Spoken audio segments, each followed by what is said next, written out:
ওয়ালাইকুম রহমতুল্লাহ। আলহামদুলিল্লাহ রাব্বিল আলামিন ওয়াসসালাতু ওয়াসসালামু আলা রাসূলিহিল কারীম ওয়া আলা আলিহি ওয়া সাহবিহি ওয়া আহলি বাইতি আজমাইন।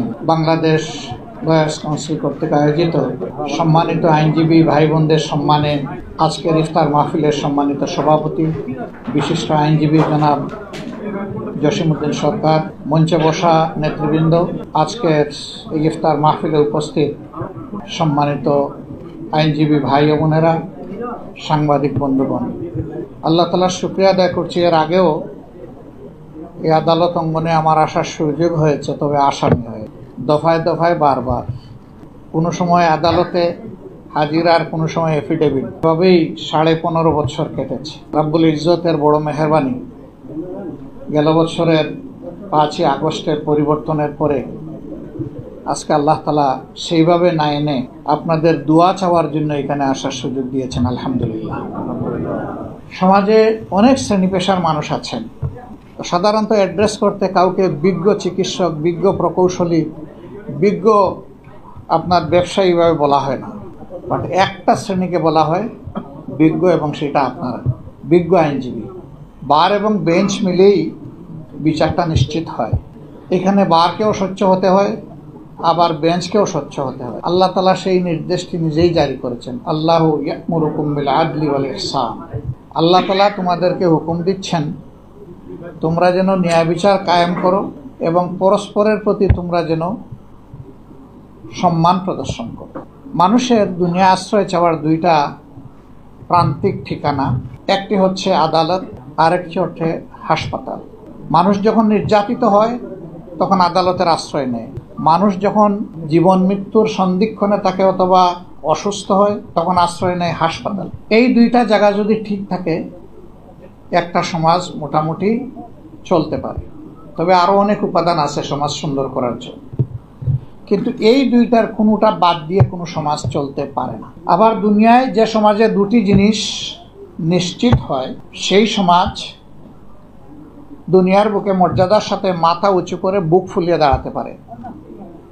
একটি হচ্ছে তার একটি উন্নত শিক্ষা, আরেকটি হচ্ছে সামাজিক ন্যায় বিচার। যেই সমাজে এই দুই উপাদান থাকবে অবশ্যই সেই সমাজের নাগরিকরা মর্যাদাবান এবং গর্বিত নাগরিক হিসাবে দুনিয়ার বুকে তারা সব জায়গায় পরিচয় দিতে পারবে। আমাদের দেশে দুঃখের বিষয় যে এই দুইটি উপাদান নিয়ে এখন চরমভাবে ক্ষতিগ্রস্ত। ন্যায় বিচার নির্বাসনে শিক্ষা ভাঙ্গাচোরা, না আছে এর কোনো নৈতিক ভিত্তি, না আছে তার কোনো বৈশ্বিক মান, কিছুই নেই। অনেকগুলো ইউনিভার্সিটি আমাদের দেশে, কিন্তু গ্লোবাল র্যাঙ্কিংয়ে কোথাও কাছাকাছি আমাদের কোনো অবস্থান নেই। অথচ আমাদের বহু পরে দেশ স্বাধীন হয়েছে, ইউনিভার্সিটি প্রতিষ্ঠিত হয়েছে, তারা র্যাঙ্কিংয়ে এখন ব্রাইট পজিশনে দুনিয়াকে লিড দিচ্ছে, আলো দেখাচ্ছে। আমরা পড়ে আছি অন্ধকারে। শিক্ষার জায়গাটা যখন নৈতিকতা এবং বৈশ্বিক মানে উন্নত হয় তখন সমাজের সকল শ্রেণী বেনিফিট পায়। কিছুদিন আগে শিক্ষকদের একটা সমাবেশে হাজির হয়েছিলাম। ওনাদের অনেকগুলা দাবি দেওয়া, হয়তোবা সবগুলাই জেনুইন অথবা অধিকাংশ জেনুইন। তো আমি আফসোস করে বললাম যে আজকে আপনারা আপনাদের ছাত্রদের কাছে দাবি পেশ করছেন একটু করুণা পাওয়ার জন্য। অনেকে বিস্মিত, আমরা কিভাবে আমাদের ছাত্রদের কাছে এই দাবি পেশ করছি। আমি বললাম যে আজকে সরকারে যারা বসে আছেন, আদালতে যারা বসে আছেন, বিভিন্ন জায়গায় সমাজের যারা গুরুত্বপূর্ণ অবস্থানে বসে আছেন, তারা কোনো না কোনো দিন আপনার মতোই কোনো শিক্ষকের ছাত্র ছিলেন। সেদিন সেই ছাত্র মহোদয়কে অথবা ছাত্রী মহোদয়াকে আপনারা যদি ওই শিক্ষাটা দিতেন, যে শিক্ষা মানুষকে মানুষ হতে শেখায়, যে শিক্ষা মানুষকে পরস্পরকে সম্মান করতে শেখায়, ভালোবাসতে শেখায়, তাহলে আপনাদের মতো সম্মানিত লোকদের আজকে দাবি দেওয়ার জন্যে অসহায় এতিমের মতো আজকে প্রেস ক্লাবের সামনে রাস্তায় বসতে হতো না। এবং বেঞ্চ মিলে বিচার, সকল বিচারকের একজন বড় মহাবিচারক আছেন। এটা ডে অফ ফাইনাল জাজমেন্ট। সেদিন দুনিয়ার সকল বিচারক, আইনজীবী, ভিকটিম সকলকে সেদিন এবং উইটনেস যারা সবাইকে হাজিরা দিতে হবে। সেই দিনটা আল্লাহর বিচারে আমার অবস্থানটা কি হবে? ওই দিন যে ক্লিয়ারেন্স পেয়ে যাবে সে পরম সৌভাগ্যবান, আর যার ক্লিয়ারেন্সটি আটকা পড়ে যাবে তার ডেস্টিনেশনটা হবে বড় ভয়ঙ্কর। রাসূল পাক সাল্লাল্লাহু আলাইহি সাল্লামের জবানের একটা কথা অসত্য নয়। তার জীবদ্দশায় সবগুলার প্রমাণ বাস্তবে দুনিয়াবাসী প্রত্যক্ষ করেছে। তিনি বলেছেন, অল্প কিছু ন্যায় কাজের ঘাটতির কারণে যাকে সর্বনিম্ন শাস্তি দেওয়া হবে, তার শাস্তিটা হলো যেদিন থেকে জাহান্নামের আগুন জ্বালানো হচ্ছে সেই দিন থেকে ওই ব্যক্তির জন্য সেই আগুনে ইস্পাতের এক জোড়া জুতাকে উত্তপ্ত করা হচ্ছে, তা দেওয়া হচ্ছে। ভার্ডিক্ট ডিক্লারেশনের পরে তার পায়ের নিচে ওটা পরিয়ে দেওয়া হবে। তখন তার মগজ, কান দিয়ে, নাক দিয়ে এবং চক্ষু তার আইবল থেকে বের হয়ে যাবে। এই 3 জায়গা দিয়ে পানি হয়ে তরল হয়ে ফুটা ফুটা হয়ে পড়বে। একবার ব্রেইনের ম্যাটেরিয়াল শেষ হওয়ার সাথে সাথেই নতুন ব্রেইন আল্লাহ জায়গায় দিবেন এবং সাইক্লিক ওয়ার্ডারে তাকে এই পানিশমেন্ট, এই কনসিকুয়েন্স তাকে এক্সপিরিয়েন্স করতে হবে। এবং সেইখানে আবার কেউ আমরা কারো পক্ষে দাঁড়াতে পারবো না। তবে যদি আল্লাহ তার কোনো বিশেষ ব্লেসড স্লেভ বান্দাকে এই ব্যাপারে এলাও করেন, তাইলে তিনি কিছু বলতে পারবেন, কিন্তু তাকেও সঙ্গত কথা বলতে হবে। কাউলান সাদিদা, যা ইচ্ছা তাই বলতে পারবেন না, গুড় পেশ করে কথা বলতে পারবেন না। কারণ সেদিন যার সামনে দাঁড়াবেন তিনি হচ্ছেন ওয়াহিদুল কাহ্হার, সমস্ত কর্তৃত্বের শক্তিমত্তায় তিনি এক এবং অদ্বিতীয়। তাকে সেখানে চ্যালেঞ্জ করার কেউ নাই এবং প্রভাবিত করারও কেউ নেই। তিনি বায়াস্ট হবেন না, আবার তিনি তার কর্মে কোনো গ্যাপও দিবেন না। এবং এটাও আল্লাহ তাআলা বলেছেন যে কারো প্রতি আমি চুল পরিমাণ কোনো জুলুম করব না, যার যেটা পাওনা তাকে সেটাই দিব। তবে অসৎ কাজের ক্ষেত্রে আমি যদি কারো প্রতি সদয় হয়ে যাই, তাহলে তার পাওনা কমাইয়াও দিতে পারি, মাফ করেও দিতে পারি শাস্তিটা। কিন্তু সৎ কাজ করার পরে কাউকে ডিপ্রাইভ করা হবে না, বরঞ্চ তাকে ইনসেন্টিভ দেওয়া হবে। পাপী কোনো ইনসেন্টিভ পাবে না, কিন্তু যে তার মরাল ডিউটি ডিসচার্জ করবে, আল্লাহ তাআলাকে ভয় করে স্মরণ করে, তাকে ইনসেন্টিভ দেওয়া হবে। দুনিয়ায় এটা হয়। এই আদালতও অনেক আসামির সাজা কমিয়ে দিতে পারে। আর যিনি রাষ্ট্রপ্রধান তিনি মওকুফও করতে পারেন, টোটালি মওকুফ করতে পারেন, তার সেই এখতিয়ার আছে। সেই এখতিয়ারটা তিনি যখন প্রয়োগ করবেন, তখন তাকে মাথায় রাখতে হবে যে সার্টেন পারপিট্রেটর, যে ক্রাইম তিনি কমিট করেছেন, তাকে যদি ওয়াইবার দেওয়া হয়, তাহলে এইটার বেনিফিট তিনি এবং সমাজ ইকুয়ালি এনজয় করবে, নাকি এই ছাড় পাওয়া ব্যক্তিটি আরো ভয়ঙ্কর হয়ে উঠবে। কিন্তু দুঃখজনকভাবে সত্য যে আমরা সচরাচর প্র্যাকটিসে এটা দেখি না, আমরা তার ব্যতিক্রম দেখি। এখানে সাধারণত পলিটিক্যালি মোটিভেটেড হয়ে এই বিষয়ে সিদ্ধান্ত দেওয়া হয়। ইয়েস, দুনিয়া আপনি পারবেন, কিন্তু আখেরাতে আপনি নিজেকে জাস্টিফাই করতে পারবেন না। সেই দিন আপনি আটকা পড়ে যাবেন। আমার ভাই নুরুল ইসলাম বুলবুল আমাদের বিজ্ঞ আইনজীবী সমাজের কাছে সমাজের প্রত্যাশার 6টা-7টা বিষয় তুলে ধরেছে। আমি হয়তো সবটা পারবো না, কিন্তু আমার যদি গুড ইন্টেনশন থাকে, তাহলে আমার উইল ফোর্স আল্লাহর সাহায্যে আমাকে আগায় দিবে এবং আমি কিছু হলেও সমাজ উন্নয়ন করতে পারবো।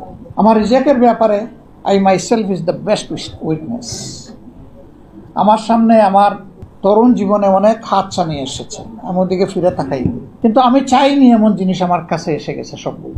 এ থেকে আমার নিজের আস্থা নিজের উপর এতটুকু হয়েছে যে আমি চাই অথবা না চাই, আমার ক্রিয়েটর যদি চান, তাহলে যা আমার জন্য অ্যালট করবেন সবটাই আমার বাগে আসবে। এটা ভালো হইতে পারে, খারাপ হইতে পারে। ভালো কর্মের ভালো ফল হবে, খারাপ কর্মের খারাপ ফল হবে।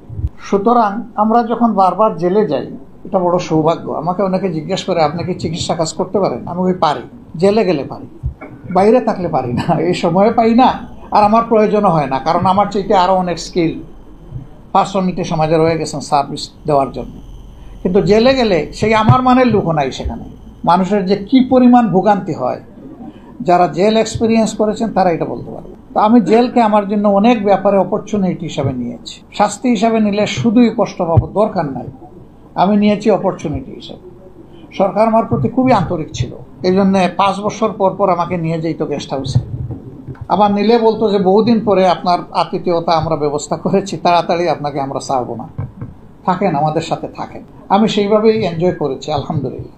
আমার কষ্ট লেগেছে, ওই জায়গাটায় বহু মানুষের সাথে আমার সাক্ষাৎ হয়েছে। একবার 82 বছরের একজনকে ওয়েবার দিয়ে তাকে মুক্ত করে দেওয়া হলো। সে বলল যে আমাকে এখানে কবর দেন, আমি যাব না, আমার যাওয়ার কোনো জায়গা নেই। 37 বছর ধরে আমি জেলে আছি, কেউ দুনিয়ায় আমার বেঁচে আছে কিনা আমি জানি না, তবে আমি নিশ্চিত আমার কোনো ভিটামাটি নাই। কারণ প্রথম দিকে আমার মামলার তদবির করতে গিয়ে, কার্যক্রম চালাতে গিয়ে আমার ভিটামাটি সহ সব কিছু বিক্রি করে দেওয়া হয়েছে। জেল অথরিটি বলতেছে আপনাকে তো আর 1 ঘন্টাও রাখতে পারবো না। যে আমি যাব না, আপনারা রাখেন না রাখেন, আমি থাকবো এখানে। সে চিৎকার করে কাঁদতে শুরু করলো। জেল অথরিটি হাইয়ার অথরিটির সাথে যোগাযোগ করলো, কিন্তু জেল কোর্টে তো তাকে 1 মিনিটও আর রাখার কোনো সুযোগ নেই। সেই লোকটাকে পাজাকুলা করে জেল থেকে বের করে দেওয়া হলো। আবার অনেকে জেল থেকে বের হলে মনে হয় যেন মায়ের পেট থেকে নতুন করে আমার আরেকটি জন্ম হলো, সেই খুশির আনন্দে সে বের হয়ে আসে। আর এই লোকটা বলতেছে আমি যাব না, আমাকে এখানে কবর দেন। এরকম বহু লোকের সাথে সাক্ষাৎ হয়েছে। আনডিউলি সে ভিক্টিমাইজড হয়ে বছরের পর বছর জেলে আছে, কিন্তু তার জন্য বলার কেউ নাই, করার কেউ নাই। এই জায়গাটা যদি আপনি 2-1টা কেস আপনার সারা জীবনে অ্যাড্রেস করতে পারেন, হয়তোবা আদালতে আখেরাতে এই লোকটাকে, ইনোসেন্ট লোকটাকে মুক্ত করার জন্য আপনি যে এখানে ফাইট করেছেন, আল্লাহ তাআলা সেখানে আপনার মুক্তির ব্যবস্থা করে দেবেন। এই অনুভূতিটা অন্তরে নিয়ে আপনারা পারবেন। আমি দোয়া করি, আপনাদের উপর আমার আস্থা আছে। শুধু সিদ্ধান্তের ব্যাপার, শুধু একটা উইল ফোর্সের ব্যাপার। সমাজে অনেক জায়গায় অসঙ্গতি আছে। এই অঙ্গনটা যদি রিস্ট্রাকচার করা যায়, রিফর্ম করা যায়, এইটাকে যদি ক্লিন করা যায়, সমাজের অর্ধেক যন্ত্রণা অটোমেটিক্যালি দূর হয়ে যায়। আর বাকি যে অর্ধেক থাকবে আমরা সবাই মিলে দূর করতে পারবো ইনশাআল্লাহ। তবে এটা ঠিক, ড্রেনের পানি দিয়ে 14 বার হাত পা ধুইলেও একবারের অজুর সমান হবে না। পানিটা অবশ্যই পবিত্র হতে হবে। এই জন্য সঠিক রাস্তায় হাঁটতে হবে। সঠিক রাস্তায় হাঁটলেই সমাজের মুক্তি আসবে, বেঠিক রাস্তায় হাসলে কখনো আসবে না। আমি হজ করতে যাব, মস্কোর প্লেনে উঠলে তো আমার মক্কা যাওয়া হবে না, আমাকে জেদ্দা অথবা মদিনার প্লেন ধরতে হবে, হজে যেতে হবে। আমরা মনে করি, বিশ্বাস করি, স্রষ্টা তার সকল সৃষ্টির প্রতি সবচেয়ে বেশি ভালোবাসা রাখেন। সেই স্রষ্টার পক্ষ থেকে মানব জাতির জন্য ভালোবাসার উপহার হিসাবে যে বিধান এসেছে তার নাম ইসলাম। এটা শুধুমাত্র মুসলমানদের জন্য নয়, সমস্ত বিশ্ববাসীর জন্য। এই ইসলাম বেস্ট সলিউশন।